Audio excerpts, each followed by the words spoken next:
என்னோடு உயிரிழப்பு பெற்ற இரண்டு அன்பர்கள், ஒன்று டாக்டர் ஐயா அவர்கள், மற்றொருவர் கோவை மண்டல தலைவர் அவர்கள். நான் கிட்டத்தட்ட ஒரு 30 ஆண்டு காலமா அவங்கள சந்திக்கிறேன், கோவை தலைவர் அவர்கள். ஆனா அதிகம் உறவாடியதில்லை. இப்போ ஒரு 2 வருஷத்துக்குள்ளாகத்தான் ஒரு 2-3 முறை அவங்க திறந்த மனதோடு பேசுவது, உறவாடுவது, அதனால ஒரு உயிர் கலப்பு. அது மாதிரி டாக்டர் ஐயா அவர்கள் கூட ஒரு 1.5-2 வருஷத்துக்கு முன்னாடி எங்க வீட்டுக்கு வந்திருந்தாங்க. அங்க உறவாடினது. நாகர்கோவில் அறிவித்திற்குள்ள அவங்க சின்ன ஒரு உரை நிகழ்த்தினாங்க, அப்போது உறவாடியது. எப்போதெல்லாம் நான் கோவைக்கு வருகிறேனோ அப்போதெல்லாம் சந்திப்பேன். அவங்களுக்கு தொழில் மருத்துவம், பிஸி ஷெட்யூல் ஜாஸ்தி. அது மாதிரி தலைவர் அவர்களுக்கும் பிஸி, ஒரு பெரிய வியாபாரி. அப்படிலாம் இருந்தாலும் கூட நாம் இங்கு வருகிற போது வந்து சந்திக்கணும், மரியாதையை தெரிவிக்கணும், ஆர்வத்தை ஊட்ட வேண்டும் என்கிற ஒரு உயர்ந்த எண்ணம் உடைய 2 நல்ல ஆன்மாக்கள் இன்னைக்கு பேராசிரியர் செல்வின் அவர்களுக்கும் பேராசிரியர் சுரேஷ் அவர்களுக்கும் இன்னும் அவர்களோட துணை நிற்கக்கூடிய நண்பர் நாராயணன் அவர்களுக்கும் இது உற்சாகம் ஊட்டக்கூடியதாக இருக்கு.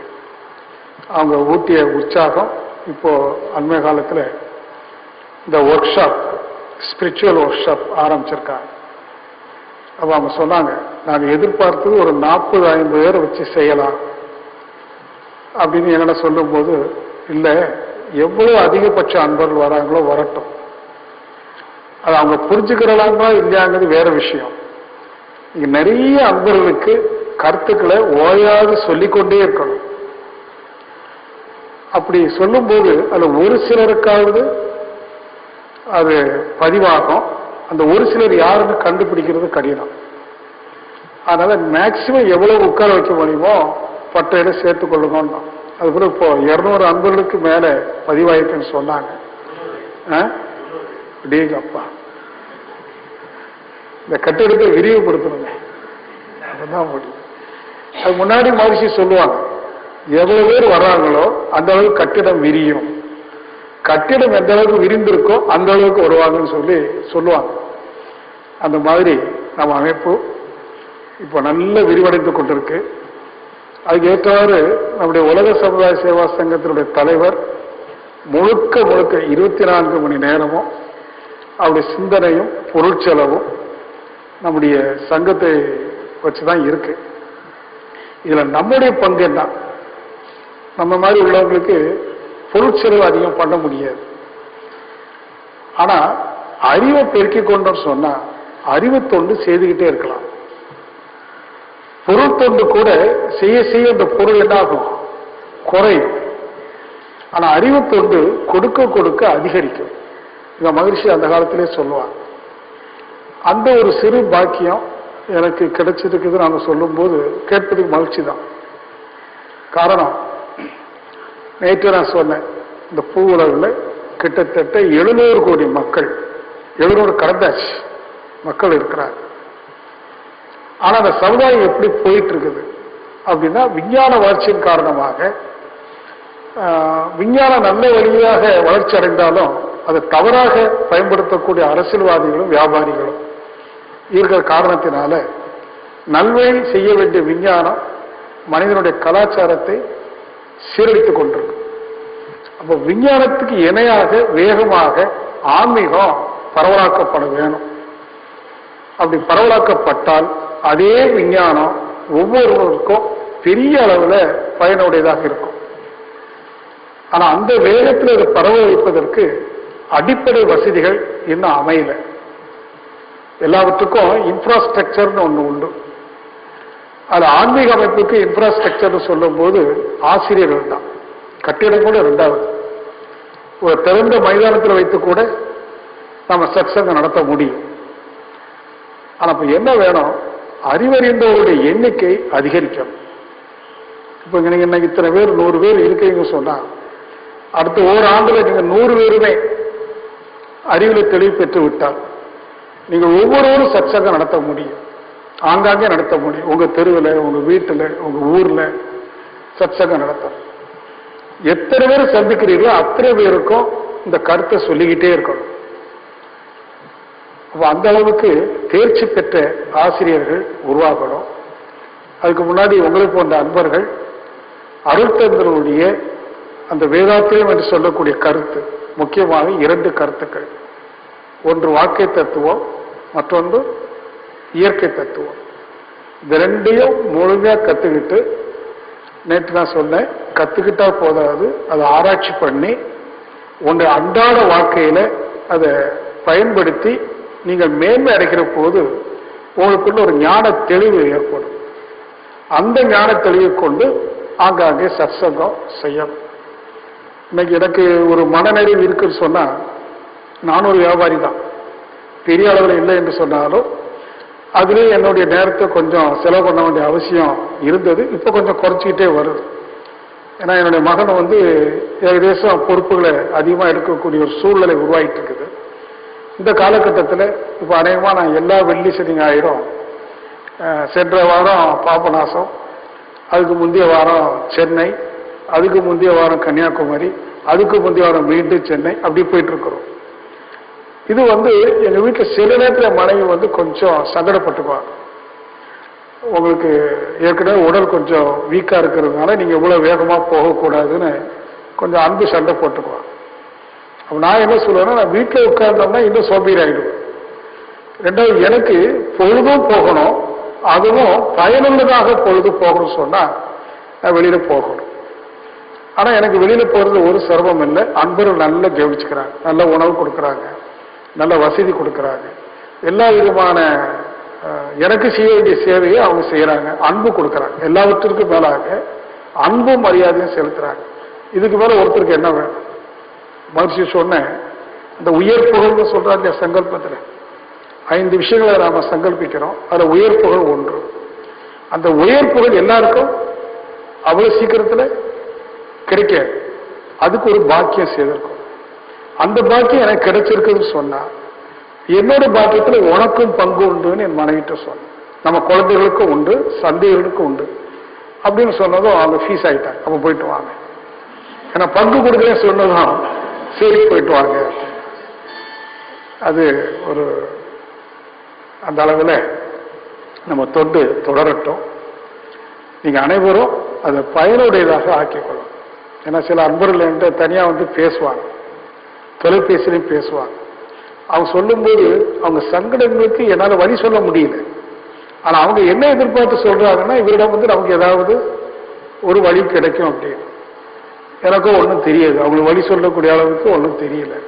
ஆனா ஏதோ ஒரு சமாதானத்தை தொலைபேசியில கொடுக்கிறோம். அந்த சிறிது நேர சமாதானம் அவங்களுக்கு ஒரு நிறைவு தருது. மீண்டும் 10 நாள் 20 நாள் வச்சு பழையபடி தொடர்பு கொள்றாங்க.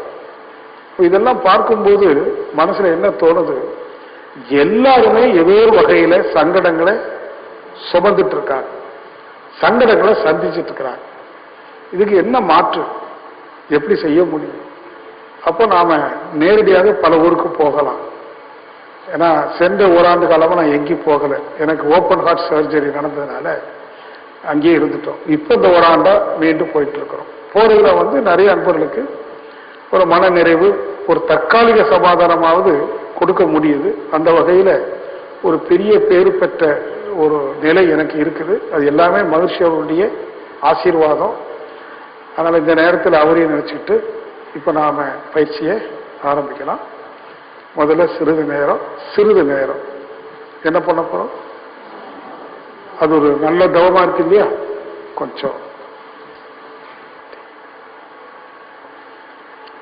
நிறைவு செய்து கொண்ட பிறகும், உடலை தளர்த்தி கொண்ட பிறகும் மனம் அதே அமைதியில இருக்கட்டும்.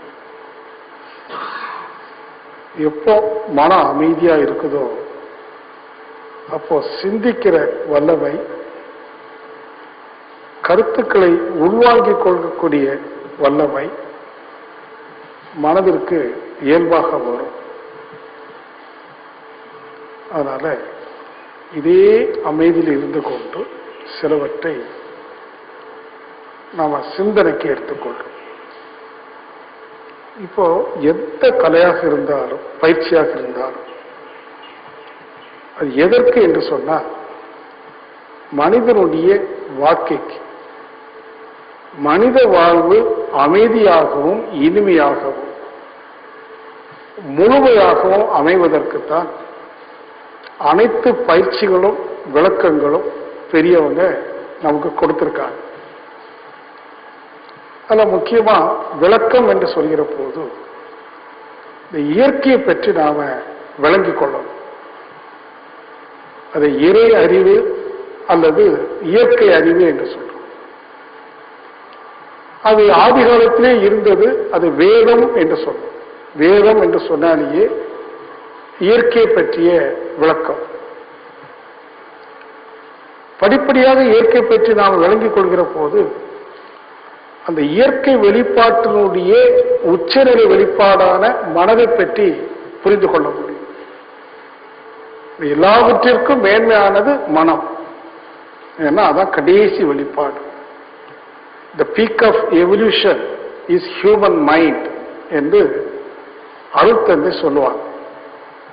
பிரபஞ்ச பரிணாமத்தில் உயிரின பரிணாமத்தில் உச்சநிலை வெளிப்பாடு மனித மனம். அதுக்கு மேல வெளிப்பாடு இல்லை.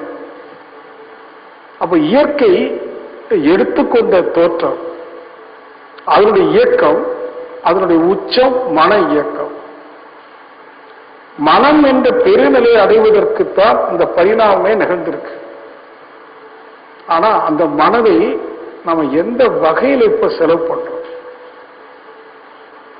அந்த மனம் தட்டு தடுமாறி கற்பனையில் சிக்கிக்கொண்டு அந்த மனம் எதற்காக எழுச்சி பெற்றதோ அதிலிருந்து எதிர்மறையாக அது செயலாய் கொண்டிருக்கு. இப்ப அத்தகைய மனதை எதை நோக்கி திருப்ப வேண்டும்? ஜீசஸ் ஒரு இடத்துல சொல்லுகிற போது பரலோக ராஜ்யம் சமீபத்தில் இருக்கிறது, மனம் திரும்புங்கள் என்று சொல்றார். எல்லாம் வல்ல மெய்ப்பொருள் எழுச்சி பெற்று சக்தி என்ற இயக்கமாகி திணிவு நிலையில பொருள் வடிவம் பெற்று தொடர்ந்து உணர் ஜீவ இனங்களாக பல பல ஜீவ இனங்களாக மனிதனிடம் அதே உணர்வு படிப்படியாக மனம் என்ற எழுச்சி பெறும். அந்த மனம் என்ற எழுச்சி இயற்கையில் எதற்காக நிகழ்ந்தது? அதுதான் நாம ஒவ்வொரு தத்துவ ஆராய்ச்சியாளர்களும் இங்க இருக்கிற நாம ஒவ்வொருவரும் தத்துவ ஆராய்ச்சியாளர்கள், தத்துவத்தை பற்றி சிந்திக்கக்கூடியவர்கள். அப்படி சிந்திக்கிற போது இந்த மனம் என்ற எழுச்சி, இந்த மனதிற்கு இன்னொரு பெயர் வச்சிருக்கிறோம், நான். இப்போது இருக்கிற நான் வேற ஒண்ணு இல்லை, மனம்தான். மனம் நான்கிற முதல் எண்ணத்தை அடிப்படையாக கொண்டு பல எண்ணங்களை எண்ணிக்கொண்டே இருக்கும். அத்தகைய மனம் அல்லது மனதோடு கூடிய நான் எதற்காக எழுச்சி பெற்றது? அல்லது நான் எதற்காக பிறந்திருக்கிறேன்? என் பிறப்பினுடைய நோக்கம் என்ன?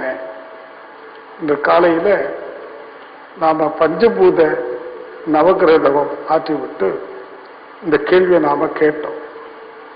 இந்த இயற்கை பல பலவாக தோன்றியிருக்கு. நம்முடைய புலன்களை கொண்டோ துணை கருவிகளை கொண்டோ இந்த இயற்கையை பார்க்கிற போது விண் முதல் கொண்டு அண்ட சராசரங்களாகவும் ஓரறிவு ஜீவ இனங்கள் கொண்டு மனிதன் வரைக்கும் சிறிதும் பெரிதுமாக பல பல தன்மைகளோடு இந்த இயற்கையை தோற்றியிருக்கு. இந்த தோற்றத்தினுடைய அவசியம் என்ன? அப்போ ஒரு குறளை நான் உங்களுக்கு எடுத்து சொன்னேன். பிறப்பு எனும் வேதனை நீங்க சிறப்பு எனும் செம்பொருள் காண்பது அறிவு. இந்த பிறப்பை பற்றி தோற்றத்தை பற்றி காலங்காலமாக பலவிதமான கருத்து வேறுபாடுகள் வேதமைகள் உண்டு. அப்போ திருவள்ளுவர் ஒரு முழுமையான ஞானி. அவங்க சுருக்கமாக சொன்னார்கள், இந்த பிறப்பை பற்றிய வேதமை அகல வேண்டுமானால் சிறப்பு எனும் செம்பொருள் காண்பது அறிவு. செம்பொருள் என்று சொன்னால் முழுமையான பொருள் என்ற அர்த்தம். இந்த இயற்கையில நம்ம பார்க்கிற எந்த பொருளாக இருந்தாலும் சரி, அது முழுமை அல்ல. அது பின்ன நிலையில் இருக்கக்கூடிய, பெரிதாக இருக்கலாம், சிறிதாக இருக்கலாம். எப்படி இருந்தாலும் நம்முடைய புலன்களுக்கு எட்டக்கூடிய அனைத்துமே ஒரு எல்லைக்கு உட்பட்டது. அது முழுமை அல்ல, பிராக்ஷனல் ஸ்டேட்னு சொல்றோம். அப்ப எது முழுமை என்று ஆய்வு செய்கிற போது, நீங்க பிரபஞ்சத்தையே எடுத்துக்கொண்டாலும் சரி, பிரபஞ்சத்திற்கும் எல்லை உண்டு. அப்ப எல்லை இருக்குமானால் அது முழுமை இல்லை. எதற்கு எல்லை இல்லையோ அது ஒன்றே முழுமையானது. அந்த கோணத்தில் சிந்திக்கிற போது சுத்தவெளி மட்டுமே எல்லையற்றது. ஆக செம்பொருள் என்று சொன்னால் சுத்தவெளிதான் அங்கு வள்ளுவர் குறிப்பிடுகிறார். முழு முதற் பொருள். அதை காண்பது அறிவு. காண்பது என்று சொன்னால் உணர்வது என்று அந்த இடத்துல எடுத்துக்கொள்ளணும். எப்போ சுத்தவெளியை உணர்ந்து கொள்கிறோமோ, சுத்தவெளிக்கு இன்னொரு பெயர் விடுகிறோம் மதிப்பாக தெய்வம் என்று. அந்த இறை உணர்வு கிடைக்குமானால், கிடைத்த பிறகு இந்த பிறப்பை பற்றிய கருத்து வேறுபாடுகள் மாறி போகும். இந்த தோற்றம் எதற்காக நிகழ்ந்தது? அது தந்துட்டு கேட்டார், எதற்காக இந்த தோற்றம்? நான் ஏன் பிறந்திருக்கிறேன்? எது பிறந்திருக்கிறது என்று கேட்டார். அப்ப மகிழ்ச்சி சொன்னாங்க, எது பிறந்திருக்கிறதோ அது எதற்காக பிறந்தது என்று கேள்வி கேட்கிற போது நீ எதனிடம் கேட்க வேண்டும் என்றால், எது தோன்றிருக்கிறதோ நீ அதனிடம் கேட்க வேண்டிய கேள்வி என்னிடம் அல்ல. அப்போ கேட்டவருக்கு கொஞ்சம் குழப்பம்.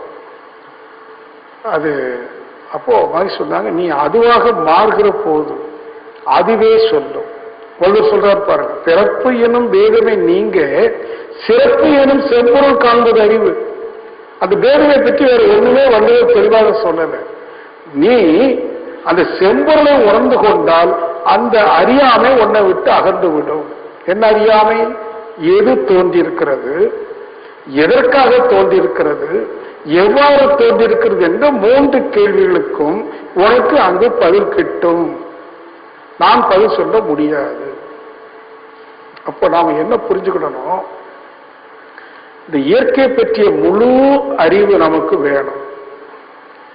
அதை உண்மையிலேயே சொல்லப்போனால் மூலத்தை உணர்கிற போதுதான் இயற்கை பற்றிய முழு அறிவு கிட்டும். இருந்த போதிலும் முதல்ல அதை விளக்கி சொல்றாங்க.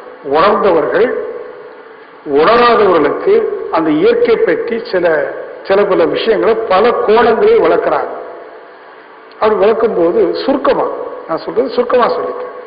அருட்தந்தவர்கள் சுத்தவெளி தொட்டு மனித மனம் வரைக்கும் அந்த பரிணாம எழுச்சியை நல்ல விளக்கமா சொல்றாங்க. முதலில் ஆதியில் இருந்தது சுத்தவெளி, அதுக்கு ட்ரூத் என்று சொல்றோம், மெய்ப்பொருள். அதனுடைய முதல் இயல்பு தன்னிருக்க சூழ்ந்தெழுத்து மாற்றம். இன்றைக்கு இப்ப அண்மை காலத்தில் ஹாக்கின்ஸ் என்று சொல்லக்கூடிய விஞ்ஞானி அந்த சுத்தவெளிக்கு அருகாமையில் போயிட்டான். அவனுடைய சிந்தனை, அவனுடைய உள்நோக்கு, அவன் விஞ்ஞானி என்றாலும் கூட சுத்தவெளிக்கு அருகாமையில் சென்று ஒரு கேள்வியோடு இப்போ நிற்கிறார். ஆனா அருட்தந்தை போன்றவர்கள் அந்த எல்லையற்ற பரம்பொருளோடு இரண்டர் கலந்து நின்று அதனோடு கலந்து நிற்கிற போது அறிவு அடங்கிவிடும். அங்கு என்ன அனுபவம் என்று அனுபவித்துக் கொண்டே இருக்கும்போது சொல்ல இயலாது. ஏனென்றால் அறிவு அங்கு அடக்கம் வருகிற நிலை.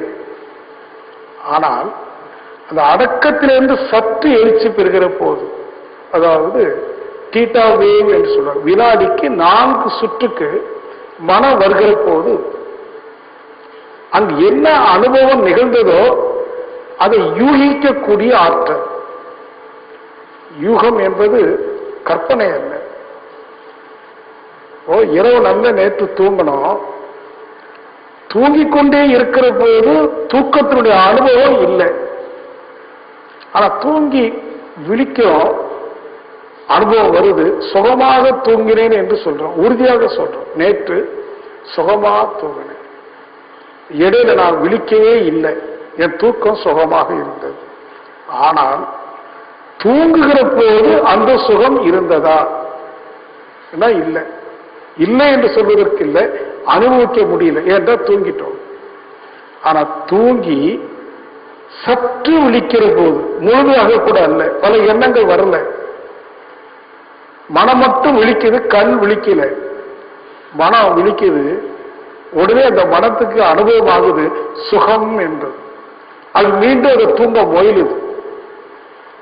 அப்ப தூக்கத்தில் உள்ள அனுபவம் சற்று தூங்கி விழித்ததும் கிட்டுவது போல அந்த பரம்பொருளோடு இரண்டரை கலந்து சமாதி நிலையில்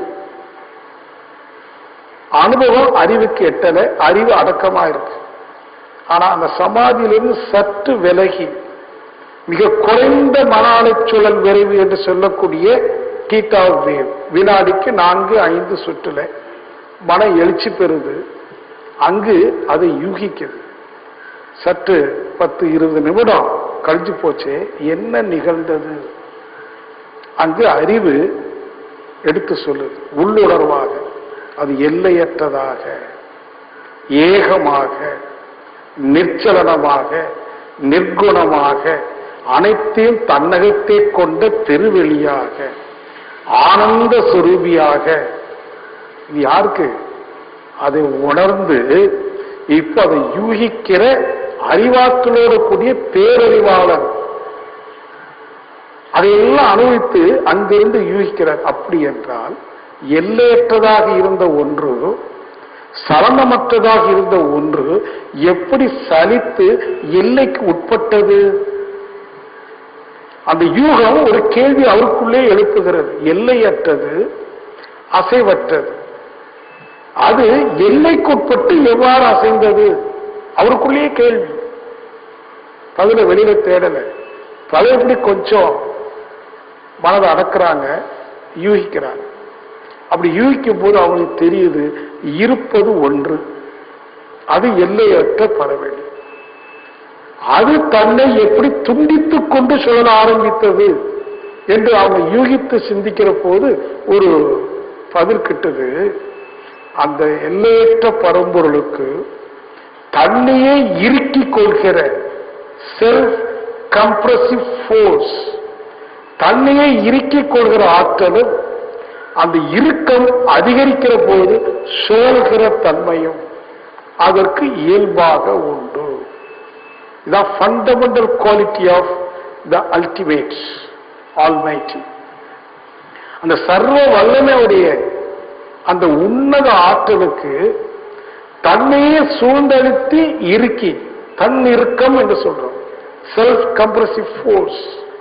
அந்த தன் இறுக்கம் மிகுதி பெறுகிற போது அது எதிர்நிலையில சொல்ல ஆரம்பிக்கும். இதுதான் மகரிஷி கொடுத்த ஒரு பெரிய உண்மை. இன்னும் விஞ்ஞானம் வரல.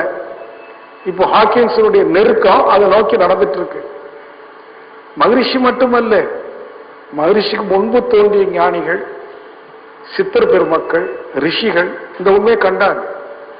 ஆனா இன்றைய விஞ்ஞானத்திற்கு ஏற்ப எல்லோரும் புரிந்து கொள்ளக்கூடிய வகையில எளிதாக வேதாத்திரி மகர்ஷி அதை கொடுக்கிறார். இறைவெளியே தண்ணீருக்க சூழ்ந்தழுத்து மாற்றல், இதன் திணிவு மடிப்பு விழ சோழமும் நுண்மின்னாம். அது எப்படி பாவனைக்கு எடுத்துக்கொள்றது? அதுக்கு மகிழ்ச்சி ஒரு நல்ல சான்று சொன்னார். ஒரு துண்டு டவல்னு வச்சுக்குவோம், ஈரலை துண்டு, அதை தண்ணீர்ல விட்டுட்டு முக்கிட்டு புளிய ஆரம்பிக்கணும். எப்படி புளியறோம்? இந்த ஒரு பக்கம் இந்த டைரக்ஷன்ல, இங்க பிடிச்சிட்டு ஆப்போசிட் டைரக்ஷன், அப்படின்னு டவல் புளியும். அப்படி புளியும் போது தண்ணீர் எல்லாம் சொட்டுது, புளிச்சுக்கிட்டே இருக்கிறோம். என்ன ஏற்படுது? ஒரு சுருக்கு. இப்படி நம்ம சுத்தும் போது இந்த ஃபோர்ஸ், இது ஆப்போசிட் ஃபோர்ஸ், இந்த ரெண்டு ஃபோர்ஸ் எங்க போய் மோதும் அப்படின்னா டவலுடைய மத்தியில போய் விழுந்துகிட்டே இருக்கும். படிக்கிட்டே இருக்கிறோம். அந்த திரிவு அதிகரிக்க அதிகரிக்க அதுக்கு மேற்கொண்டு திரிவு விழ முடியாதுன்னு வைத்துக் கொள்ளுங்க. உடனே நடுவில் டவல் என்ன ஆயிருது? சுருண்டுகிறது. கவனிச்சிங்களா? அப்ப அது சுருளுவதற்கு எந்த ஃபோர்ஸ் அங்க அப்ளை ஆயிருக்குது? இங்க கொடுத்த ஃபோர்ஸ், இங்க கொடுத்த ஃபோர்ஸ். அதே மாதிரி சுத்தவெளி தன்னை சூழ்ந்து அழுத்துது. அந்த அழுத்தம் அதிகமாகி அதிகமாகி மேற்கொண்டு அழுத்த முடியாது, திணிவு பெற முடியாது என்று வருகிற போது அந்த அழுத்த சக்தி என்ன ஆகும்? எதிர்மறை அழுத்தமா சுழல ஆரம்பிச்சு. இதுக்கு வேற நிருபணம் எதுவும் தேவையில்லை, சான்று மட்டுமே போதுமானது. எப்படி எல்லையற்று இருந்த பரம்பொருள், நிச்சலனமாக இருந்த பரம்பொருள் எல்லைக்குட்பட்டு சுழல ஆரம்பித்தது. இதான் முதல் வெளிப்பாடு. இப்ப என்னாச்சு? பரம்பொருள் சுத்த வெளி ட்ரூத் என்னவாக மாறிட்டு சக்தி. முதல்ல இருக்கக்கூடியது எல்லையற்ற பரம்பொருள் சுத்த வெளி, இரண்டாவது சக்தி. இப்ப சக்தின்னு ஒண்ணு தோன்றுச்சா? சக்தினா வேற ஒண்ணு இல்லை, தன்னைத்தானே சுற்றி கொண்டும் அங்கும் இங்கும் ஓடிக்கொண்டிருக்கிற ஒரு நுண் துகள். அது கருவிக்கு எட்டாது, மனதிற்கு எட்டாது. இப்ப காற்று இருக்கு, கண்ணு கேட்டுதா? இல்ல. மனது கேட்டுதா? கேட்டுது. கொஞ்சம் காற்று நினைச்சு பாரு, உடனே உடல்ல ஒரு குளிர்ச்சி தென்படுதா இல்லையா? அதாவது உணர்வு கேட்டு. மனம் என்பது உணர்வுடைய படித்தளம், உணர்வுக்கு ஏற்றது. ஆனா காற்றை விட மென்மையானது எது? விண் அல்லது விண் துகள். அப்போ விண் துகள் ஏன் மனதுக்கு எட்டாது என்று சொன்னா அது உணர முடியல. சாதாரண மனிதர்களுக்கு, உங்களுக்கு உணர முடியும். நீங்க உணர்ந்திருக்கிறீங்க. எங்க உணர்ந்திருக்கிறீங்க? புருவ மத்தியில எதை உணர்வோம் என்றால் விண்ணின் சுழற்சிதான் ஏற்படக்கூடிய அழுத்தம்.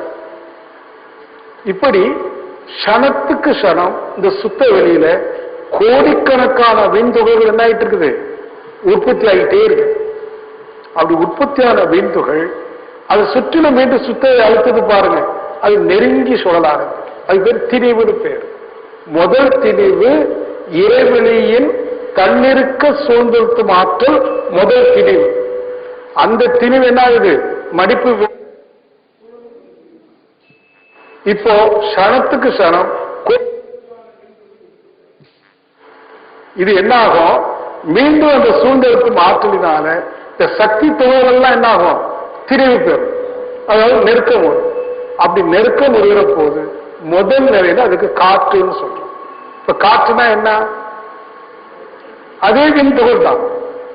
அந்த வெறும் விண்துகள் இருக்கிற ஆகாசத்திற்கும் காற்று மண்டலத்துக்கு என்ன வேறுபாடு? ஆகாச மண்டலத்துல ஒரு குறிப்பிட்ட எல்லைக்குள்ளாக சரி ஒரு கனஅடின்னு எடுத்துக்கொள்ளும். ஒரு அடிக்கு ஒரு அடிக்கு ஒரு அடி ஒரு கனஅடி எடுத்துக்கொள்ளும். அங்க 100 விண்துகள் இருக்குன்னு வச்சுக்கோங்க. காற்றுல பார்த்தீங்கன்னா அதே ஒரு கனஅடியில 110 விண்துகள் வந்து, அதாவது விண்துடைய எண்ணிக்கை அதே கனஅடியில் அதிகரிக்கும். இல்லைன்னு சொன்னா திணிவு பெறும். அந்த ஒரு கனஅடிக்குள்ளாக விண்துகளுடைய திணிவு என்ன? இங்க இருக்கிற திணிவு என்னன்னா இந்த திணிவு அதிகரிக்கும். திணிவு அதிகரித்தால் அதுக்கு என்னன்னு பேரு? காற்றுன்னு பேரு. காற்று வேறு, ஆகாசம் வேறு அல்ல, வேற அல்ல. ஆகாசத்திலே விண்துடைய எண்ணிக்கை குறைவு, காற்றுல அதிகம். சரி, ஒரு கனஅடி காற்று எடுத்துக்கிட்டோம். அந்த ஒரு கனஅடி காற்றுக்குள்ள எவ்வளவு விண்துகள் இருக்கு? லட்சம் வச்சுப்போம். இப்ப அது 2 லட்சம் விண்துகள் இருக்குமானால் அது வெப்ப காற்றாக மாறிடும். வெப்ப காற்றுனா நெருப்பு. நெருப்பு வேறு, காற்று வேறு அல்ல, ஆகாசம் வேற அல்ல, எல்லாம் ஒண்ணுதான். அதில் இருக்க விண்துகளின் எண்ணிக்கை அதிகரிக்க அதிகரிக்க ஆகாசம் காற்றாக மாறும். அப்புறம் நெருப்பு இன்னும் அதிகரிச்சுன்னா நீர். இன்னைக்கு விஞ்ஞானத்துல, ரசாயன விஞ்ஞானத்துல, கெமிஸ்ட்ரியில கண்டுபிடிச்சிருக்காங்க. அந்த நீரை பிரிக்கிறார். நீர்ல என்ன கலந்திருக்கு? ஹைட்ரஜன் என்ற வெப்ப காற்று, ஆக்சிஜன் என்ற வெப்ப காற்று ஒரு குறிப்பிட்ட விகிதாச்சாரத்தில் இணைகிற போது தண்ணீர் வடிவத்தை எடுத்துக்கிட்டு. இப்போ இந்த மாதிரி வெயில் அடிக்கிற சமயத்துல நம்ம ரோட்ல காணல் நீர் பார்க்கிறோம். இங்க இருந்து பார்க்கிற போது அந்த நீருடைய சலனம் நல்லா தெரியுது. பக்கத்துல ஒரு மரம் இருந்ததுன்னா அதையும் அது என்ன செய்யுது தெரிஞ்சுங்களா? காணல் நீர்ல அந்த மரத்துக்குள்ள என்ன செய்யும்? பிரதிபலிக்கும். மரம் இருப்பது போல தெரியும். அப்ப மனு சொல்லு அங்க நீர் இருக்குது. ஆனா கிட்ட போய் பார்த்தோம்னு சொன்னா நீரையும் காணும், மரத்தினுடைய ஷேடோவையும் காணும். எட்டறிந்து பார்க்கிறோம் நீர் இருக்கு, கிட்ட போனா நீர் இல்லை. இப்ப நீர் இருக்கா இல்லையா? இருக்குன்னு சொல்லலாம், இல்லைன்னு சொல்லலாம். அவ தூரத்துல இருந்து பார்க்கிற போது இருக்குது, கிட்ட போனா இல்லை. அப்ப என்ன நடக்குதுன்னு கேட்டீங்கன்னா, அந்த தார் ரோட்டுக்கு மேல சூரியனுடைய வெளிச்சம் பட்டு பட்டு அந்த சாதா காற்று என்ன காற்றா மாறுது? வெப்ப காற்றா மாறுது, ஹைட்ரஜனாவும் ஆக்சிஜனாவும் மாறுது. நான் தொலைவில் இருந்து பார்க்கிற போது அந்த ஹைட்ரஜனும் ஆக்சிஜனும் ரெண்டு கலந்தது போல இருக்கும். உதாரணமா நான் கையை அப்படி வைக்கிறேன், அங்கிருந்து பார்த்தீங்கன்னா ரெண்டு கைப்பாதும் ஒன்னோட ஒன்று சேர்ந்து இருக்கா, விலகி இருக்கா? விலகி இருக்கு. ரொம்ப திறந்து பார்த்தீங்கன்னா சேர்ந்து போலதான் காட்சியாகும். இந்த இடைவெளி என்ன கண்ணுக்கு தெரியாது பாருங்க. அப்ப ரெண்டு கையும் சேர்த்து பாருங்க. அதே போல ஹைட்ரஜன் அணுக்களும் ஆக்சிஜன் அணுக்களும் ஒன்றோடொன்று கோர்த்து கொண்டிருப்பது போல தூரத்திலிருந்து பார்த்தா தெரியும். அப்ப அது தண்ணீர் வடிவத்தை எடுத்துக்கிறது. கிட்ட போல வெளி தெரியுதா, ஹைட்ரஜன் வேற ஆக்சிஜன் வேற நீரை காணும். அப்ப என்ன தெரிந்து கொள்றோம்? அணுக்களின் கோவை தொகுப்புக்கு ஒப்ப ஆகாச மண்டலம் காற்று மண்டலமாக, வெப்ப மண்டலமாக, நெருப்பாக காட்சியளிக்கும். அந்த நெருப்பு, அதாவது ஹைட்ரஜன் ஆக்சிஜனும் கோவை ஆகும்போது என்னவா மாறிடும்? நீராக மாறிடும். இப்ப தண்ணீராக இருப்பது எது? ஆகாசமே. அதே நீரில் இருக்கக்கூடிய விண்துகள் இன்னும் நெருக்கமா இயங்கிச்சுன்னா அது கெட்டியாயிடும், நிலமா மாறி. அப்ப என்ன தெரிஞ்சுக்கிறோம்? மூலப்பொருள் சுத்தவெளி, ட்ரூத், அது தானே எழுச்சி பெற்று என்னாச்சு? சக்தி ஆச்சு, எனர்ஜி.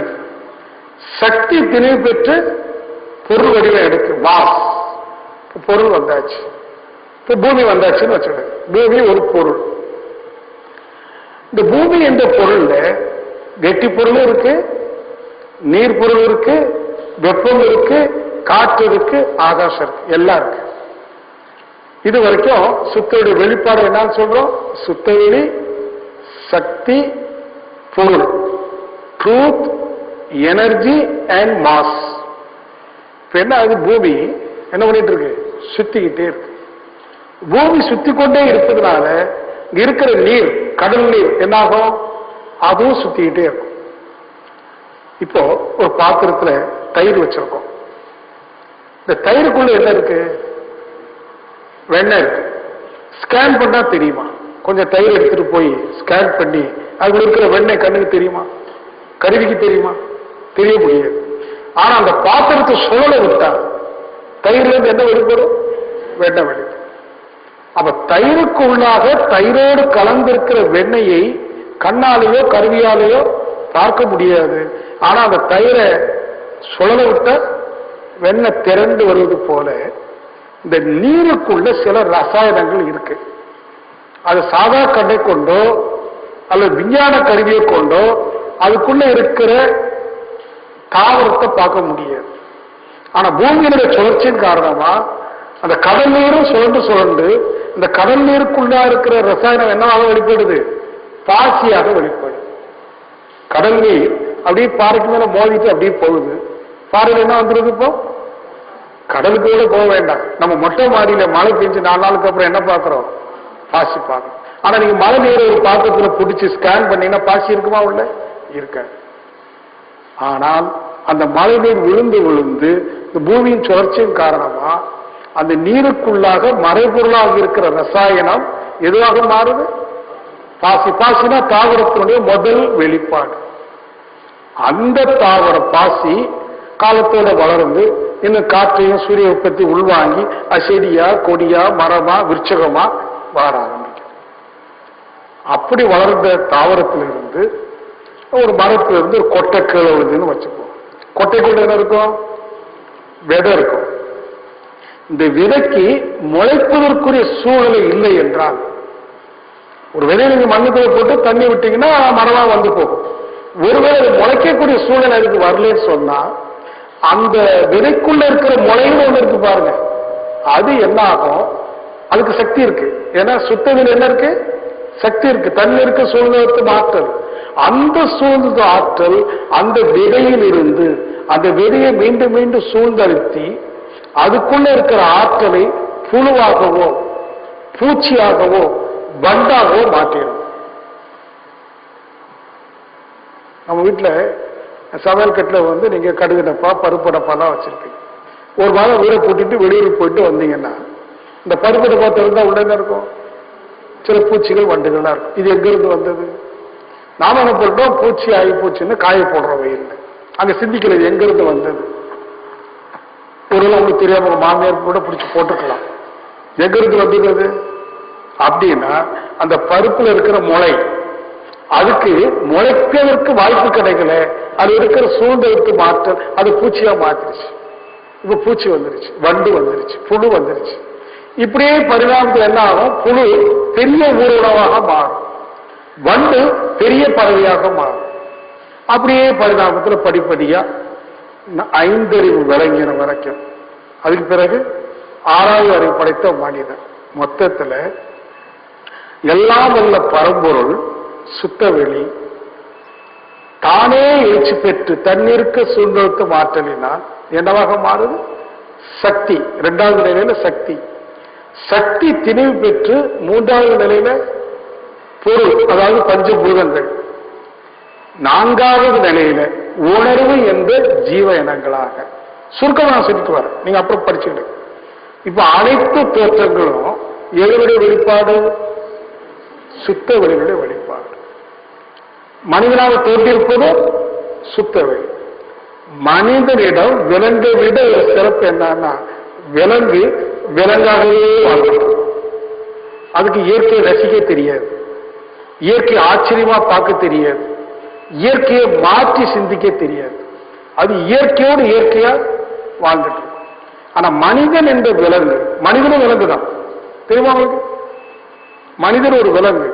நீங்க இன்னைக்கு கல்லூரியில பாடம் நடத்துற பயாலஜின்னு ஒன்று இருக்கு. பயாலஜியில பாட்டனி, ஜூவாலஜி. அதாவது பயாலஜி சொன்னா தமிழ்ல உயிர் இயல் பேர். அதுல பாட்டனின்னு சொன்னா தாவர இயல், ஜூவாலஜின்னு சொன்னா விலங்கு இயல். மனித இயல் ஒண்ணு இல்லை பாருங்க. அந்த மனித இயல் என்பது விலங்குகளோடு சேர்ந்தது. அப்ப நாமெல்லாம் யாரு? விலங்குதான். ஆனா இந்த விலங்குக்கு இந்த உருவம், இந்த உருவத்துக்கு மனிதன் பேர். அப்படி ஒரு உருவம் இருந்தா நாய், இப்படி ஒரு உருவம் இருந்தா குதிரை விலங்கு, இப்படி உருவம் இருந்தா இந்த விலங்குக்கு மனிதன் பேர். அப்ப மனிதன் என்பது ஒரு யாரு இல்லை, விலங்கு தான். ஆனா இந்த விலங்கிடம் அந்த எழுச்சி பெற்ற ஆற்றல் இருக்கு பாருங்க, அது கொஞ்சம் வேலை செய்யும். என்னவா வேலை செய்யுது? ஒரு நாயோ இயற்கையை பார்க்குது, நாய் என்ற விலங்கு. மனிதன் என்ற விலங்கு இயற்கையை பார்க்குது. என்ன வித்தியாசம்? நாம பார்க்கும்போது ரசிக்கிறோம். இயற்கை எப்படி பார்க்கிறோம்? ரசனையோடு பார்க்கிறோம். அப்படி ரசித்து பார்த்த மனித விலங்கு கொஞ்ச காலம் ஆன பிறகு அது வியப்பா பார்க்குது. வியப்பா பார்க்கணும் உங்களுக்கு புரியுதா? கடலை பார்க்கிறோம். ஆனா பொதுவாக நம்ம அனைவரிலையும் பார்த்தீங்கன்னா 100க்கு 99 பேரும் இயற்கை ரசிக்கிறோம், வியந்து பார்க்கல. நீங்க வியந்து பார்த்திருக்கீங்களா? யாராவது நீங்க யாராவது வியந்து பார்த்திருக்கீங்களா? ஒரு உதாரணம் சொல்றேனே. இப்போ கடலுக்கு போறோம், கன்னியாகுமரி கடற்கரைக்கு போறோம், இல்ல மெரினா பீச்சுக்கு போறோம். அங்க போய் என்ன செய்வோம்? ஒண்ணு உட்கார்ந்து கடலை வாங்கி சாப்பிட்டுக்கிட்டு கதை பேசிட்டு வந்துடுறோம். இல்ல சின்ன கொஞ்சம் குழந்தைகளா இருந்து சொன்னா அந்த அலை வீசுக்கு பாருங்க, அந்த நுரையில காலை வச்சுக்கிட்டு அங்கிருந்து ஓடிக்கிட்டு பொழுது போயிட்டு மகிழ்ச்சியா வந்துடும். இதுக்கு மேல கடற்கரையில் என்ன செய்யறோம்? கொஞ்சம் எண்ணி பாருங்க. உங்க எல்லாருக்குமே கடற்கரையில் உட்கார்ந்து அனுபவம் உண்டு தானே? இதுக்கு மேல நீங்க கடற்கரையில் என்ன செஞ்சிருக்கீங்க? அது மண்டத்தில் சேர்ந்த பிறகு அப்படித்தானே? நான் சொல்றது எல்லாம் பொதுவா. உங்க சிந்தனை தூண்டப்படாத காலகட்டத்தில் கடற்கரையில் அமர்ந்து கடலை கொஞ்சம் கூட நீங்க ரசிக்கல, அந்த அலையில கால வச்சோம், ஓடி வந்தோம். அந்த அளவுக்கு ரசனை இருந்தது. ஆனா அப்படியே கடலை எட்டி பார்த்து கடைசியில் ஒரு வரி தெரிஞ்சிருப்போம், அது வரைக்கும் மனதை விரித்து பார்த்து டேங்க அப்பா எவ்வளவு அலைகள் வருது அப்படியே வேப்போடு பார்த்தீங்களா? இந்த கடல் இதுல எத்தனை குடம் தண்ணி இருக்கும்னு சிந்திச்சு பார்த்தீங்களா? பார்க்கல தானே? இதான் வியந்து பார்ப்பது. ஒன்று ரசித்து பார்ப்பது, மற்றொன்று வியந்து பார்ப்பது. இப்ப வைக்க ஆரம்பிச்சிட்டோம், வியப்பா பார்க்கிறோம். டேங்க அப்பா இந்த பூமியில 72 பாகம் கடலினால் சூழப்பட்டிருக்கு. அது அப்புறம் இன்னும் வியக்கிறோம், இந்த நீர் பூமியை விட்டு விழாம எப்படி இருக்குது? பூமி உருண்டையா இருக்கு, பார்த்துருக்கீங்களா? உருண்டையா இருக்கும். அதுல கடல் நீரை பார்த்தீங்கன்னா பூமியுடைய மேல் பாகத்தை விட கீழ்பாகத்துல தான் கடல் சூழ்ந்துருக்கு. ஆனா தண்ணி பூமியை விட்டு என்ன செய்யல, கொட்டல. இது எப்படி கொட்டாம இருக்கு கேட்டிருக்கீங்களா? இல்ல தானே? அப்ப இன்னும் வியந்து ஆழ்ந்து சிந்தித்து கடல் என்ற இயற்கையை நாம சந்திக்கல, சரிதானா? ஆனா ஓரளவுக்கு விஞ்ஞான அறிவு பெற்ற சிந்தனையாளர்கள் இருக்காங்களே, அவங்க வியந்தும் இது எப்படி ஆராய்ச்சி பண்ண ஆரம்பிச்சாங்க. அப்ப விஞ்ஞான அறிவு. நம்ம போன்ற சாதாரண மனிதர்களுக்கு விஞ்ஞான பார்வை இல்லை, ரசிக்கிற பார்வை உண்டு, சிந்திக்கிற ஆய்வு செய்கிற பார்வை இல்லை. இப்போ இதெல்லாம் நமக்கு வரணும். அது வந்து விஞ்ஞானியா மாறணும் அவசியம் இல்லை, விஞ்ஞானியை விட நம்ம கடந்து போக முடியும். இப்ப அதுக்கு சில தத்துவங்கள் எல்லாம் இயற்கையில பேசணும். பூமி சுத்திட்டு இருந்தா தண்ணி என்ன செய்யாது, கொட்டாது. இந்த சின்ன வாளியில, சின்ன வாளி இருக்கு இல்லையா, அதுல தண்ணி வச்சுட்டு அதுக்கு மேல ஒரு பிடிப்பு இருக்குமே, அது ஒரு கயிறு கட்டிட்டு தண்ணியை பிடிச்சிட்டு சுத்தி விட்டீங்கன்னாங்க, இப்படி தண்ணி கொட்டுமா? நீங்க சின்ன வயசுல விளையாடி இருப்பீங்க. ஏன் தண்ணி கொட்டல? அது சோழ்வதனால அந்த சுழற்சிக்கு ஒரு ஈர்ப்பு சக்தி வந்து, அந்த ஈர்ப்பு சக்தி தண்ணி என்ன பண்ணுது, பிடிச்சு வச்சுக்குது. பூமி என்ன பண்ணிட்டு இருக்குது, சுத்திட்டே இருக்குது. அது சுத்துறதுனால அதுக்கு என்ன சக்தி வந்து போகும், ஈர்ப்பு சக்தி. அந்த ஈர்ப்பு சக்தியில கடல் நீரெல்லாம் பூமியில என்ன பண்ணிட்டு இருக்கு, கொட்டாக ஓட்டிக்கிட்டு இருக்கு. ஒரு சின்ன உதாரணம் சொல்றேன். இந்த மாதிரி இனி நாம இயற்கையை பார்க்கணும், ரசிக்கணும், வியந்து பார்க்கணும். முதல்ல வியப்பு வரணும். அந்த வியப்புல இருந்து ஆராய்ச்சி வரணும். ஒருவேளை ஆராய்ச்சி பண்ண முடியல, பரவாயில்ல, அட்லீஸ்ட் வியப்பாவது வரணும். இயற்கையை வியக்க வியக்கதான் நான் என்பது ஒன்றுமில்லைன்னு தெரிய வரும். இப்ப நம்ம எல்லாருக்கும் என்ன இருக்கு தெரியுமோ? நமக்கு என்ன இருக்கு? நான்கிற அகங்காரம் இருக்கு. நான் பேராசிரியர் அகங்காரம் எனக்கு இருக்கு, இருக்கும்.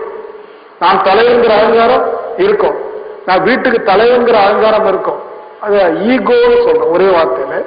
ஈகோ, செருக்கு. செருக்குல யாருமே நம்ம என்ன செய்ய முடியல, பார்க்க முடியல. நமக்கும் செருக்கு இருக்கு. இந்த நான் அமைதி அடையவில்லை, இந்த உலகம் அமைதி அடையவில்லை என்று சொன்னா இதுக்கு ஒரே காரணம் இந்த செருக்கு தான். நம்மிடம் இருக்கிற நான் எனது என்கிற செருக்கு தான் நம்ம வீட்டுக்குள்ளேயும் கணவன் மனைவிக்கிடையே இனிமையாக வாழ்வதற்கு தடையாக இருக்கு. சமுதாயத்தில் எல்லோரும் இணைந்து இனிமையாக வாழ்வதற்கு தடையாக இருப்பது இந்த நான் எனது என்கிற செருக்கு. இந்த செருக்கை எப்படி போக்குவது என்று சொன்னா, நீங்கள் எப்போது இயற்கையை ரசித்தும் வியந்தும் பார்க்கிறீர்களோ, அந்த வியப்பு மேலோங்க மேலோங்க அப்படின்னா நான் யாரு? நான் யாருமே இல்லை. I am nothing in front of the nature. இப்ப நேற்று நம்ம சுருக்கமா சில விஷயங்களை சொன்னோம். இந்த உடல், இந்த உடலுக்குள்ளாக நடைபெறக்கூடிய இயக்கங்கள் எதிலும் நமக்கு பந்தம் இல்லைன்னு நேற்று சிந்திச்சோமா இல்லையா? ஞாபகம் இருக்கா? நீங்க ஞாபகப்படுத்திக்கணும். அந்த உணவு இப்ப காலையில சாப்பிட்டோம், இப்ப ஜீரணமாயிட்டு இருக்கு. ஜீரணமாகி என்ன ஆயிட்டு இருக்குது, பிரியுது. உணவு ஜீரணமாகி இரத்தமாக, கொழுப்பாக, மாமிசமாக, மஜ்ஜையாக, சுக்கிரமாக ஒரு 6 மணி நேரத்தில் என்ன ஆயிடும், பிரிஞ்சு தாதுகளா பிரியும். அது இருக்கிற சக்கை அது மலக்குடல்ல வந்து மலமா மாறி நிற்கும். இதுல ஏதாவது நம்ம அறிவுக்கு எட்டி இருக்குதா? காலையில் சாப்பிட்டது அறிவுக்கு எட்டிச்சு. சட்னியில எவ்வளவு உப்பு அதிகமா இருந்தது, குறைவா இருந்தது, எட்டிச்சு, ரசித்து சாப்பிட்டோம். ஆனா உள்ளுக்கு போற நடைபெறக்கூடிய நிகழ்ச்சியை வியப்பா பார்த்தோமா? உணவை ரசித்து சாப்பிட்ட வாய் மனம், உள்ளுக்கு போன உணவு 6 மணி நேரத்துல இந்த மாதிரி பிரியுதுன்னு வியப்போட பார்த்துதான். நாம செய்யல. ஒண்ணு வேண்டாம், ஒரு சயின்டிஸ்ட கூப்பிட்டு ஒரு 4 இட்லி சட்னி சாப்பாடுலாம் ஒரு பாத்திரத்துல கொடுத்து இதை 7 சாதா பிரிச்சு கொடுனா முடியுமா? எந்த கருவியாலையும் முடியவே முடியும். வேணா மிக்சியில போட்டு என்ன செய்யலாம், அரைச்சு கூழாக்கலாம். அதுல இருக்கிற புரோட்டீன், விட்டமின்ஸ், கால்சியம் எது என்ன செய்ய முடியாது, தனித்தனியா பிரிச்சு தாதுக்களாக மாற்ற முடியாது. ஆனா அந்த வயிறுங்கிற மிக்சி பண்ணதா இல்லையா? அப்ப இந்த வயிற்றுக்குள்ள என்ன இருக்கு, ஒரு ரகசிய ஏற்பாடு இருக்கு. இந்த வயிறு யார்கிட்ட இருக்கு? நம்மிடம் இருக்கு. நம்மிடம் இருக்கிற இந்த வயிறு என்ற ஒன்றுக்குள் ஒரு ரகசிய ஏற்பாடு, ஒரு செயல் இருக்கு. ஒரு சின்ன ஹார்ட், இதயம் துடிக்குது, 72 முறை துடிக்குது ஒரு நிமிடத்துக்கு. யாருக்காவது தெரியுமா? அது படிச்சு புரிஞ்சிருப்போம், பார்த்தா தெரியுமா? தெரியாது. அது ரத்தத்தை என்ன செய்யுது? பம்ப் பண்ணு. நுரையீரல் காற்றை உள்ள வாங்குது, ஆக்சிஜனை ரத்தத்தோட கலர விடுது, கார்பன் டை ஆக்சைடை வெளியில தள்ளுது, தெரியல. கிட்னி சிறுநீரை பிரிக்கிறது. இப்படி உடலுக்குள்ள ஒவ்வொரு உறுப்பும் ஏதோ செயலை செய்து கொண்டு சில விளைவுகளை கொடுத்து கொண்டே இருக்கு, வித்தவுட் அவர் நாலேஜ். இது என்ன விஷயம்? நம்ம அறிவுக்கு தெரியாது. அப்ப நேற்று சொன்னோம், ஆகவே இந்த உடலுடைய தோற்றம், இந்த உடலுக்குள்ளாக நடைபெறக்கூடிய இயக்கம், எந்த ஒன்றிலும் நமக்கு என்ன இல்லை?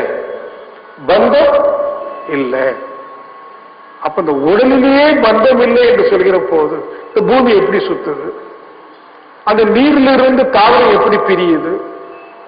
அந்த தாவரத்திலிருந்து கீழே இருந்த கொட்டையிலிருந்து புழு பூச்சி எவ்வாறு தோன்றிட்டு, அவைகள் எவ்வாறு படிப்படியாக 5 அறிவு இளைஞனமாக 6வது ஏற்படுத்த மனிதனாக எவ்வாறு தோன்றிட்டு என்ற எந்த தோற்றத்திற்கும் இயக்கத்திற்கும் விளைவுக்கும் நமக்கு என்ன இல்லை?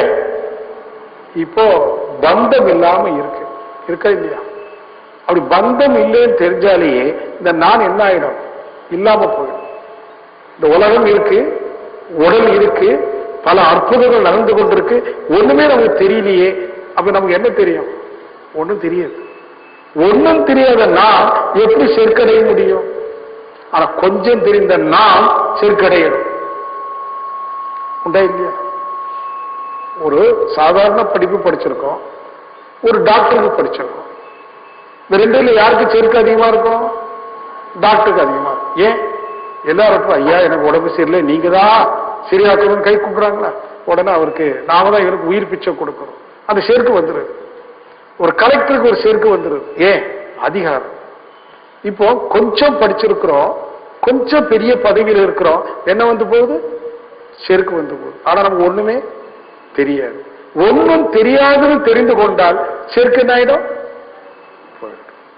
இப்ப செருக்கு இல்ல. ஏன் செருக்கு போகணும்னு கேட்டீங்கன்னா, குறிப்பா ஆன்மீக சிந்தனையாளன், ஒரு மனவளக்கலை யோகி எதை உணர்வதற்காக முயற்சி இருக்கிறார்? இறைநிலையை. இறைநிலையை உணர வேண்டுமானால் அடிப்படை தகுதி செருக்கற்று இருக்கணும். அது வள்ளுவர் ரொம்ப திட்சணமா சொல்றார். யான் எனது எனும் செருக்கறுப்பான் வானோருக்கும் உயர்ந்த உலகம் புகும். ஒரு பாடல்ல சொல்ற. வான்னா என்ன? வான் என்றால் பிரபஞ்சம் என்று பொருள். வானோருக்கும் உயர்ந்த உலகம், பிரபஞ்சத்திற்கும் அப்பால் இருப்பது எது? சுத்தவெளி என்னும் தெய்வம். அது யார் அந்த தெய்வநிலை அடைவார்கள்? யான் எனது எனும் செருக்கறுப்பான். இப்ப இந்த செருக்கு நம்ம இல்லாம ஆயிடுச்சுன்னா நாம அதை அடைஞ்சிடலாம். இப்ப இந்த செருக்க போக்குவது எப்படி? ஒரே ஒரு வழிதான். இது இயற்கையை, அதனுடைய தோற்றத்தை ரசனையோடு கண்டும், அதில் நடைபெறக்கூடிய இயக்க விளைவுகளை வியப்போடு கண்டும், இது எப்படி என்ற கேள்விக்கு பதில் கிடைக்காத போது எனக்கு ஒன்னும் தெரியலன்னு சொல்றோம் பாருங்க, அப்ப செருக்காது. அதான் அவையா சொன்னாங்க, நீ கற்றது கைமண் அளவு, கல்லாதது உலக அளவுன்னா, உலகம்னா பிரபஞ்சம். நீ இந்த பிரபஞ்சத்தை பற்றி உனக்கு ஒன்றும் தெரியாது. ஆனா இப்ப நாம தெரியாது என்று சொன்னாலும் இப்ப செருக்கு அறுந்து போச்சு. அந்த இயற்கை பற்றி புரிந்து புரிந்து செருக்கு அறுது. ஆனா இயற்கை முழுமையாக சிந்திக்க சிந்திக்க இயற்கை அறிவு கிடைக்கும். ஆனா செருக்கு இருக்க. ஞானிகளுக்கு பாத்தீங்கன்னா இயற்கை பற்றிய முழு அறிவு இருக்கும், ஆனா அவர்களிடம் என்ன இருக்காது? செருக்கு இருக்காது. ஒன்னும் தெரியலனாலும் செருக்கு இருக்காது, எல்லாம் தெரிஞ்சாலும் செருக்கு இருக்காது. கொஞ்சம் தெரிஞ்சா செருக்கு இருக்கும். இன்னைக்கு செருக்குக்கு என்ன காரணம்? கொஞ்சம் தெரிஞ்சிருக்கிறோம், கொஞ்சத்தை என்னதுங்கிறோம். 1 கோடி இருக்கிறவனும் கோடீஸ்வரன், 100 கோடி இருக்கிறவனும் கோடீஸ்வரன். அந்த 1 கோடி இருக்கிறவனுக்கு செருக்கு எப்படி இருக்கும்? 100 கோடிக்கு எப்படி இருக்கும்? கூடதான் இருக்கும். ஆனா இந்த இயற்கையே என்னதுன்னு ஒருத்தன் வராம பாருங்க, அவனுக்கு செருக்கே இருக்கு. அந்த இயற்கைக்கு என்ன மதிப்பிட முடியும்? பணத்தால மதிப்பிட முடியாது. மதிப்பிட முடியாத பொக்கிஷம் எனது. எப்போ அதை உணர்கிற போது எல்லாமே எனது, எல்லாமே நான் அப்படின்னு ஒரு அறிவு கிடைக்கும். ஆனா அந்த அறிவுல என்ன இருக்காது? செருக்கு இருக்காது. இப்படி செருக்கை அறுப்பதற்கும் இயற்கை பற்றி முழுமையா தெரிந்து கொள்வதற்கும் நம்ம பாடத்திட்டத்துல பிரபஞ்ச உயிரின பரிணாமம்லாம் இருக்கு இல்லையா, அதை நீங்க மீண்டும் படிக்கணும். இப்ப இந்த சிறப்பு யோகா பயிற்சி அல்லது சிந்தனை தூண்டல்ல பெரிய அளவுல பாடம் நடத்துறது இல்லை. பாடம் நம்முடைய மன்றங்கள்ல நடத்துறாங்க. நீங்க அதை மீண்டும் படித்து சுத்தவெளியிலிருந்து விண் தோன்றியது, விண்ணினுடைய திணிவுக்கோப்ப பஞ்சபூதங்கள், தொடர்ந்து ஜீவ இனங்கள், கடைசியா மனிதன், மனிதனிடம் மனம், மனம் என்ற எழுச்சி, இத்தனையும் நீங்க சரியா புரிஞ்சுக்கிட்டீங்கன்னா இயற்கை பற்றி அறிவு வந்து போகும். இதுல நாம இப்ப எதை கையில எடுக்கணும் அப்படின்னா, இயற்கையினுடைய உச்சநிலை வெளிப்பாடான மனதை பற்றி தான் நம்ம முக்கியமா என்ன செய்யணும், இப்போ ஆய்வு செய்யணும். ஏன்னா எல்லாவற்றிற்கும் மேன்மைக்கும் சிறுமைக்கும் எது காரணம்? மனித மனம். நல்லதுக்கும் கெட்டதுக்கும் நம்முடைய மனம்தான் காரணம். ஆகவே மனதை பற்றி, மனம் எப்படி செயலாகுது, எதே மனம்னு சொல்றோம் அப்படிங்கிற சிந்தனையும் வேணும். ஏன்னா இன்னைக்கு மன தத்துவ நிபுணர்கள் முழுமையாக மனதை பற்றி யாருமே சொல்லலை. ஞானிகள்ல கூட மனதை பற்றி ஒவ்வொருவரும் ஒவ்வொரு கோணத்துல பேசுறாங்க. ஒரு சிலர் மனம் இல்லைங்கிறாங்க. ரமணர் மாதிரி உள்ளவங்கலாம் மனம் என்று ஒன்று இல்லைங்கிறாங்க. ஒரு சிலர் மனம் என்பதுதான் இருக்கு, மனதை தவிர வேறு எதுவுமே இல்லை அப்படிலாம் சொல்றாங்க. மகரிஷி சொல்லும் போது எண்ணம் எழும் இடமோ ஒரு புள்ளி, எழுந்து விரிந்து பரவும் இடமோ அகண்டாகாரம் சொல்ற. அப்ப எண்ணம் எழுவதற்கு ஒரு புள்ளி இருக்குது, அது விரிந்து பரவுவதற்கு அகண்டகாரமும் இருக்குது. அப்ப அது எந்த புள்ளியில எண்ணம் எழுது, அந்த புள்ளிதான் மனம்னு சொல்றோம். அந்த மனம் எங்கே இருக்கு? அந்த மனம் என்பது உடலை போன்ற ஒரு உறுப்பா, ரூபமா அல்லது அரூபமா? அரூபம் என்றால் அந்த மனம் என்று எழக்கூடிய அந்த முதல் புள்ளி அரூபம் எங்கே இருக்கு? இதெல்லாம் நாம கொஞ்சம் கொஞ்சமா தெரிஞ்சுக்கணும். டீ குடிச்சு தெரிஞ்சோம். முதல்ல ஒரு பல கோணங்கள்ல மனதை பற்றி நாம சிந்திக்கணும். ஏன்னா மனதை பற்றி ஒரே வரியில சிந்திச்சு பதில தேடிக்க முடியாது. ஏன்னா இப்ப மகிழ்ச்சி சொல்லும் போது கூட மனம் என்றால் என்ன, உயிரின் பறக்க நிலை மனம்னு சொல்றோம். இன்னொரு சொல்லுவாங்க எண்ணங்களின் தொகுப்பு மனம்னு சொல்றோம். இப்படி மனதிற்கு பல விதமான வியாக்கியானங்கள் சொல்றோம். நாம அதை பற்றி கொஞ்சம் புரிஞ்சோம். ஆமா, இப்படி அதுக்கு பல பதில்கள் சொல்றோம். ஆனா நம்ம சுயமா சிந்திச்சு எது மனம்ங்கிறத தெரிஞ்சுக்கணும். இப்போ முதல்ல ஒரு கோணத்துல பேசுவோம். மனம்னா என்ன? நான் ஒரு சின்ன வியாக்கியானம் கொடுக்கிறேன். கதம்பம்னா என்ன? கதம்பம்னா தெரியுமா? பல மலர்களை தொகுத்து கட்டி அதற்கு பெயர் கொடுக்கிறோம் கதம்பம்னு சொல்லி. ஆனா கதம்பம் என்று ஒரு மலர் உண்டுமா? உண்டா? கிடையாது. ஆனா கதம்பம் என்று ஏதோ ஒன்று பெயர் கொடுக்கிறோம், அப்படி ஒண்ணு இல்ல. பல மலர்களை தொகுத்தால் அந்த ஒரு யூனிட்டுக்கு என்னன்னு பேரு? கதம்பம்னு பேர். ஆனா கதம்பம் என்று தனிப்பு இல்லை. அது போல பல எண்ணங்கள் நமக்கு உண்டு. அந்த எண்ணங்களை தொகுத்தால், ஏன்னா எண்ணம் பொதுவாக பார்த்தீங்கன்னா, நல்ல ஆராய்ச்சி பண்ணி பார்த்தீங்கன்னா, ஒரு எண்ணத்திற்கும் இன்னொரு எண்ணத்திற்கும் என்ன உண்டு? இடைவெளி உண்டு, தொடர்பு கிடையாது. நீங்க தொடர்பு உண்டுன்னு சொன்னீங்கன்னா எனக்கு தெரியும், ஆனா தொடர்பு கிடையாது. கதம்பத்துல ஒரு மலருக்கும் இன்னொரு மலருக்கும் இடைவெளி உண்டு. என்னதான் நெருக்கி கட்டினாலும் இடைவெளி உண்டு. கண்ணுக்கு தெரியாம இருக்கலாம், இடைவெளி உண்டு. அதுபோல எண்ணங்கள் ஒரு எண்ணத்திற்கும் இன்னொரு எண்ணத்திற்கும் என்ன உண்டு? இடைவெளி உண்டு. ஆனா நம்ம மனசுல ஓடுற எண்ணத்துக்கு இடைவெளியே காணும், இடைவெளியை கண்டுபிடிக்க முடியல. அப்படி இடைவெளி கண்டுபிடிக்க முடியாத அளவிற்கு எண்ணங்கள் தொகுப்பாக ஓடுகிற போது அது என்னன்னு பேர் கொடுக்கிறோம்? மனம் என்று கொடுக்கிறோம். உண்மையில மனம் என்று ஒன்று இல்லை, எண்ணங்கள் உண்டு. ஆனா நம்முடைய எண்ணங்கள் தொடர் எண்ண ஓட்டமாக ஓடுவதனால எண்ணங்களுக்கு இடைவெளி இல்லைன்னு நினைக்கிறோம், அதுக்கு மனம்னு பேர் கொடுக்கும். சாமிஜி நீண்ட காலத்துக்கு முன்னாடி ஒரு நல்ல உதாரணம் சொன்னார். நானும் அதை அடிக்கடி அதான் சொல்றேன். இந்த திருவிழாக்கெல்லாம் போனோம்னு சொன்னா நிறைய சீரியல் லைட்ஸ் போட்டிருப்பாங்க, அதுல தாவரப்பு பூக்கிற மாதிரி போட்டிருப்பாங்க. பார்த்துருக்கீங்களா? சக்கரம் சுத்துது போல, சரஸ்வதி வீணை படிக்கிறது போல எல்லாம் இருக்கும். உதாரணமா தூரத்துல இருந்து நாம ஒரு படத்தை பார்க்கிறோம், அங்க ஒரு சக்கரம் சுழல்வது போல அந்த மின் விளக்கு ஓடுது. இப்ப அங்க ஒரு சக்கரம் இருக்குதா இல்லையா? பார்க்கும்போது ஒரு சக்கரம் ஓடுது போல தெரியும்.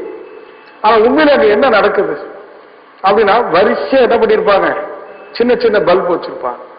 அதுல முதல் பல்பு என்ன செய்யும், எரியும். எரிஞ்சிட்டு அணையும். அது அணையிற போதே பக்கத்தில் உள்ளது எரியும், அது அணையும். அது அணையும் போதே அடுத்தது எரியும்.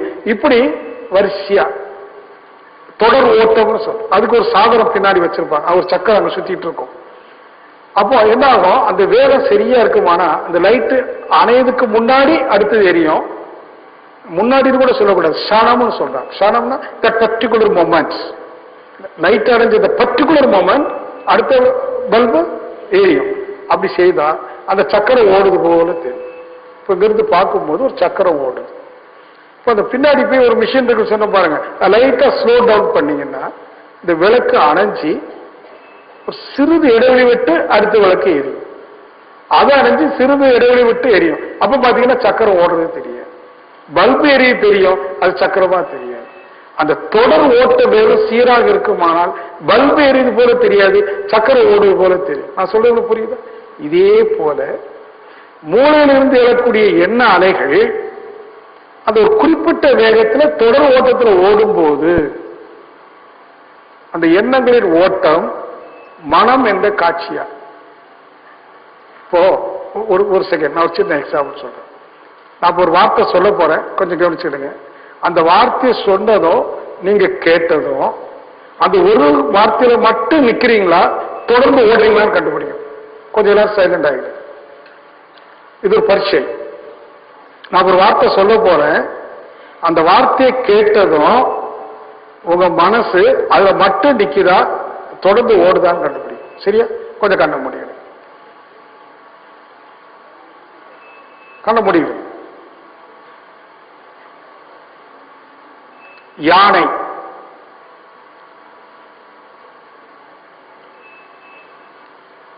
சரி கண்ண திறந்து. இப்ப யானை மட்டும்தான் வந்துதா, அதை தொடர்ந்து வேற ஏதாவது வந்ததா?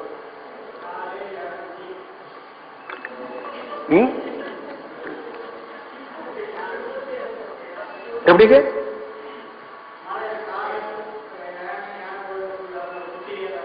எல்லாம் வந்தது. உங்களுக்கு என்னமா வந்தது? வேற என்ன வந்தது? அது யானை கொண்டுட்டு உருவம் வந்தது. வேற என்ன வந்தது?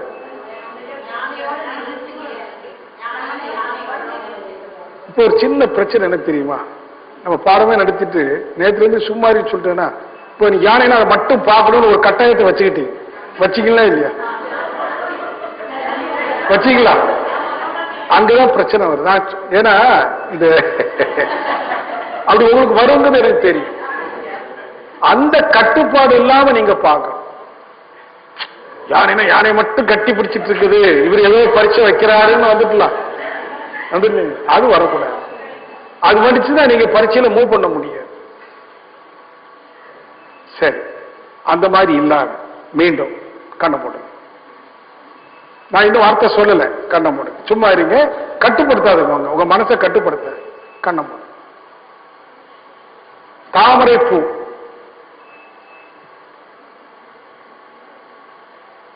சரி கண்ண திரை. இப்ப தாமரைப்பூ மட்டும்தான் வந்ததா, வேற கூட ஏதாவது வந்து தண்ணீர்ல இருந்தது? வேற உங்களுக்கு வேற இருக்க? தாமரை பூன்னு அந்த இலையோட சேர்ந்து வராமா? வேற என்ன வந்தது? குளம் வந்தது. வேற ஏதாவது வேற பார்த்தீங்களா? என்ன? ஆமா, அப்படி விரிஞ்சிட்டு இல்லையா? அத ஒரு சொல் பல காட்சிக்கு காரணமாகதான் இல்லையா? தாமரைப்பூங்கிற சொல் தாமரைப்பூட நிக்கல, அந்த குளம், அதுல இருந்த இலைகள், நிறைய தாமரைப்பூ. இன்னும் கொஞ்சம் டைம் கொடுத்துன்னு சொன்னா நீங்க கடைசியா தாமரைப்பூ எங்க பார்த்தீங்க, யாரோட போய் பார்த்தீங்க, உடனே அந்த குளத்துல குளிச்சது, எல்லாமே வந்துட்டு இருக்கும். ஒரு சொல் பல காட்சியை காட்டு. அப்போ அந்த ஒரு சொல்லுல மட்டும் மனசு நிக்கல, தொடர்ந்து ஓடுதா இல்லையா? இதான் மனம். தாமரை போல தாமரை போல மட்டும் நிக்குமானால் அங்கு மனம் இல்லை, பூ மட்டும்தான் இருக்கு.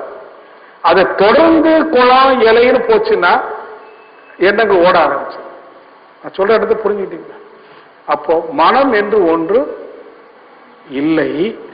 எண்ணங்களின் தொடர் ஓட்டம், ஒரு தொகுப்பான ஓட்டம், அதுக்கு மனம்னு பேர் வைக்கிறோம். அந்த மனம்தான் இப்போது நானாக இருக்கு. எண்ணங்கள் தொடர்ந்து ஓடலேன்னு வைங்க, கேப் விட்டு ஓடுமானா மனம் இல்லாம போயிடும், நான்கு எண்ணமும் இல்லாம போயிடும். இதை நீங்க பயிற்சி பண்ணணும். இதுக்கு நாம அடிக்கடி சுமாரின்னு சொன்னா கூட இன்னொரு யுக்தி கூட நீங்க செய்யலாம். வீட்டில் இருக்கும்போது இந்த வாட்சி என் பக்கத்தில் இருக்கு, நான் என்ன பண்ணணும், வாட்சி எடுத்து கையில் வச்சுட்டு அதை பார்க்கணும். வாட்சியில் இருக்கிற முள்ள பார்க்கக்கூடியது, மணி 11:20 ஆச்சுன்னு சொல்லக்கூடாது. இது ஒரு பொருள். இந்த பொருளை என்னவா பார்க்கிற, பொருளா மட்டும். இதை பற்றி வேற எந்த சிந்தனையும் வரக்கூடாது. ஒரு பூவை பறிச்சு கையில வச்சுக்கிடுங்க, மல்லிகை பூ. பூ பார்த்துக்கிட்டே இருக்கணும். இது மல்லிகை பூன்னு மனசுல நினைக்க, வாசனையா இருக்குது மனசுல ஒன்னும் செய்யக்கூடாது, சும்மா பார்க்க, வெறும் பார்வை மட்டும். ஒரு கல் எடுத்து வச்சுடுங்க, பார்த்துட்டே. எவ்வளவு நேரம் எண்ணம் எழாமல் இதை பார்க்க முடியுதுன்னு பார்க்கணும். ஆரம்பத்தில் கஷ்டம், பழகிட்டே வந்தீங்கன்னா ஒரு 60 வினாடிகள், அதாவது ஒரு நிமிடம்